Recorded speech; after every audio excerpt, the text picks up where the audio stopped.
വാളച്ചൻ മഹാദേവിയുടെ ക്യാപ്റ്റനുള്ള നാട്ടത്തെക്കുള്ള വെള്ളം മൂന്നാമത്തെ ട്രാക്കിലുമാണ് മത്സരം കാഴ്ചവെച്ചത്. ഏകദേശം ഇവിടെ നോക്കുമ്പോൾ ഏതാണ്ട് ഒരു 150 മീറ്ററിന് അപ്പുറത്തുള്ള കാഴ്ചയിൽ നമുക്ക് ഈ മത്സരത്തെ വിലയിരുത്തുവാൻ ശരിക്കും കഴിയുന്നില്ല. എങ്കിലും ആവേശം എങ്ങനെ പവഞ്ഞു പോകുന്ന ഒരു കാഴ്ചയാണ് കാണുന്നത്.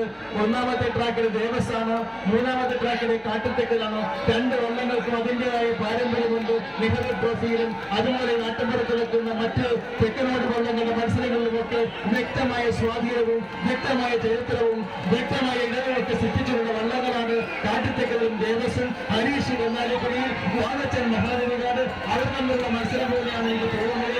ഏതായാലും രണ്ട് വള്ളങ്ങൾ ഇരു കരകളിലും നിൽക്കുന്ന കാണികളെ ആകാശത്തോളം അവരെ ഹരാകൊണ്ടുള്ള മത്സരം നടക്കുന്നത് കാഞ്ഞു പിടിക്കുകയാണ്. കഴിഞ്ഞ ആവേശത്തെ ട്രാക്കുകൾ വള്ളത്തിന്റെ കുളത്തിൽ കണ്ടാൽ ഒരു കുട്ടിന് തന്നെ ഒറ്റ കുതിപ്പിന് തന്നെ ഈ ഫിനിഷിംഗ് പോയിന്റ് കടന്നു പോകാൻ കഴിയുന്ന തരത്തിലുള്ള മത്സരമാണ്. ദേവസ്ഥാനോ കാട്ടുതെക്കലാണോ ഏതായാലും മഹാദേവികാട് സ്പോൺസർ ചെയ്യുന്ന കാട്ടുതെക്കൽ വള്ളം വള്ളപ്പാട് കണക്കിന് അല്ല, വള്ളപ്പാട് കണക്കിനല്ല. തൊട്ടുപുറകെ കാട്ടുതെക്കലുമുണ്ട്, ദേവസ്വമുണ്ട്.